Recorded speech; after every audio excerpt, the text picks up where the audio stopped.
Good morning, everyone.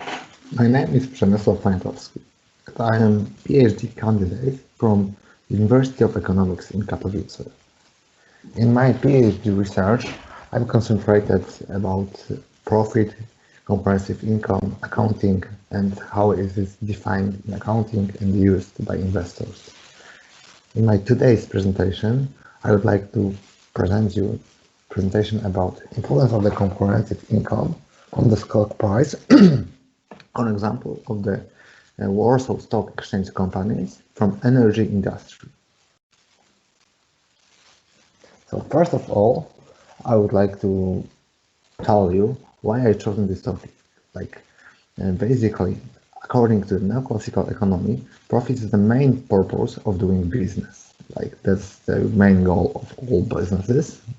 And other thing is profit is shown in the financial results. And financial results are the main source of the information for the investors on the stock market. So investors rely on the information from the financial statement when they are making their investing decisions, when they're making all decisions. So maybe firstly we can define what is profit. In accounting, traditionally profit was defined in financial results, and traditionally it was defined as net income. But recently, International Accounting Standards Board has been changing the rules regarding the profit. So they are changing definition of it right now. First of the International Accounting Standards change the definition from the net income to the comprehensive income. So right now, comprehensive income should be used as the main image of the performance of the business, which shows effectiveness of these all business activities. So what actually is comprehensive income? So in comprehensive income, we can find traditional net income. So the same thing as what used to be used as the main profit measurement. And after that, with other comprehensive income. So actually, we extend the definition of the net income with the components of the other comprehensive income, and now we have comprehensive income. So how it is defined in the law. So comprehensive income is the change in the equity of a business enterprise during a period from transactions and other events and circumstances from non-owner sources. It includes all changes in equity during the period except those resulting from investments by owners and distributions to owners. So basically, every change in equity during the period is included in the comprehensive income, excluding, of course, all changes with result of all transactions with owners. So it was similar to that in the past, but we have this other comprehensive income element. So what is in the other comprehensive income? There are a few positions which are defined in the International Accounting Standard 1.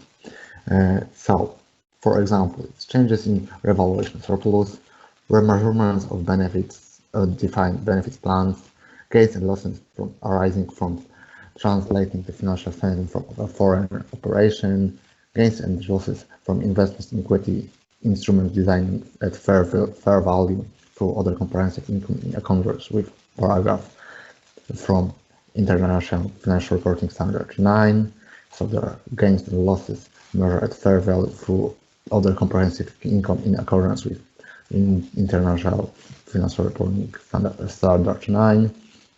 And the FX portion of gains and losses of hedging instruments in a cash flow hedge, and gains and losses on hedging instruments that hedge investment equity instrument measured at fair value for other comprehensive income in accordance with International Financial Reporting Standards 9.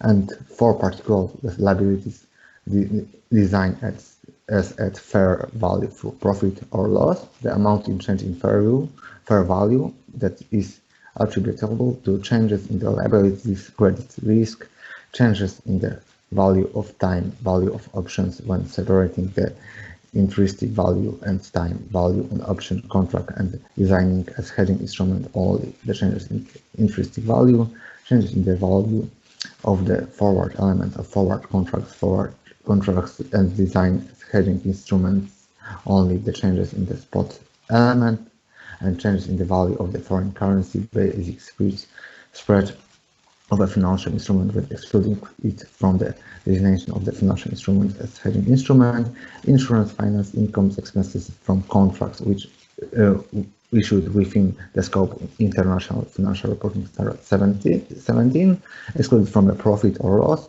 when total insurance finance income or expenses in disaggregated to include in profit or loss in an amount determined by a systematic allocation applying paragraph 88 of International Financial Reporting Standard 17, or by an amount that eliminates accounting mismatches with the finance income or expenses arising on underlying items applying paragraph 89, finance income expenses from reinsurance contracts held excluded from profit and loss when total reinsurance finance income or expenses is disaggregated to include in profit or loss an amount determined by systematic allocation applying paragraph 88 of International Financial Reporting Standard 17. So there are like all things which are actually included in other comprehensive income, so we can find them in the profit, which is actually included in comprehensive income, but it wasn't included in net income. So actually, usefulness of profit, so in the past it was checked by earnings, so earnings defined as net income was already researched in the past, starting from Ball and Brown in 1968, to Levy in 1989, and others later. And actually, most of them showed that actually net income or earnings defined as net income and stock price are connected. So investors may use net income when they make decisions. So net income can have influence on their decisions. Usefulness of earnings, comprehensive income, so earnings defined as comprehensive income for investors was also researched a few times, but not that significantly, not that carefully, and not that widely as net income, because comprehensive income started to be used not that long time ago. Like in the past, it was a research batch. Here, Hurst, Hopkins, Smith, or on the Polish example by Artur Sajnuk, they showed that actually there is some correlation between comprehensive income and stock price, but there is still a gap in the research. It wasn't checked very widely. So we can see actually how was it checked by all of them and what they said. So actually in the first research, Ball and Brown, they showed that there is a relationship between earnings and stock price. Levy also showed that it appears that comprehensive income is used by investors. Next research, concluded by Haar and Grafar, shows that actually there is impact of earnings as a financial indicators measured by earnings on the stock return, and Lippe also showed that there is the relation between stock returns and the according earnings information, and they are also correlated with future earnings. And actually it's very similar with results of the comprehensive income. So actually in 2017, Diaz and Isidro, they showed that actually reported earnings in different things, reported earnings measured by comprehensive income, are correlated with stock price. It was very similar with results of the next research concluded in 2009, which shows that market value is connected with comprehensive income, and similar on the New Zealand example concluded in 2017, and it's even show that correlation between comprehensive income is stronger than correlation between comprehensive income and stock price. Correlation is stronger than actually between net income and returns. And also it was showed by Arthur Sainik, but he told that actually there's still some gap in the research. So we actually can find a gap on the Polish example between about checking correlation between comprehensive income and stock price and return. So because I wanted to check it, I used the previous methods which were concluded by Ball and Brown in their research, but their research was based on the earnings measured by by net income. So I have changed it to comprehensive income. I checked years from 2009 to 2019, and I have chosen companies from energy industry noted on Warsaw Stock Exchange. So these are actually two regression models and two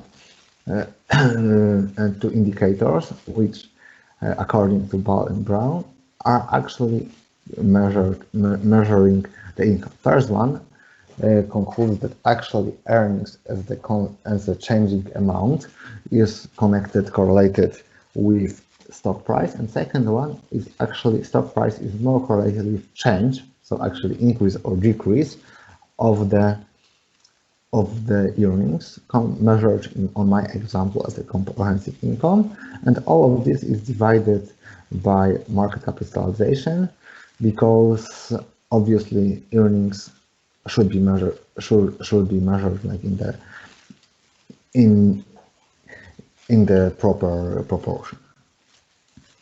So I have chosen all this data, and after that my results were that actually there is average correlation between earnings, so return and returns, divided by market capitalization from the previous report. So it was the first model. So actually there is average correlation between the earnings level and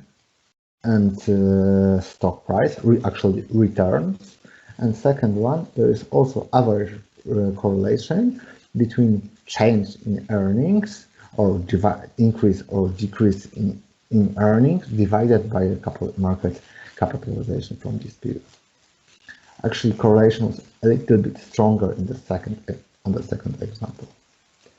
Also, I have made a linear regression, and it shows that actually this linear regression is statistically significant, so we can use it. It shows that actually investors might use comprehensive income as a result of the company as measurement of profit, and it's pretty good. But it was concluded on only companies noted on Warsaw Stock Exchange, only from the energy industry, and only for this 10 years period of time. So actually there is a still gap in the future research, so we can actually extend this research for the more companies or longer period of time. We can also check other check other models, find other examples of the regression. And basically that's it. Thank you very much for attention.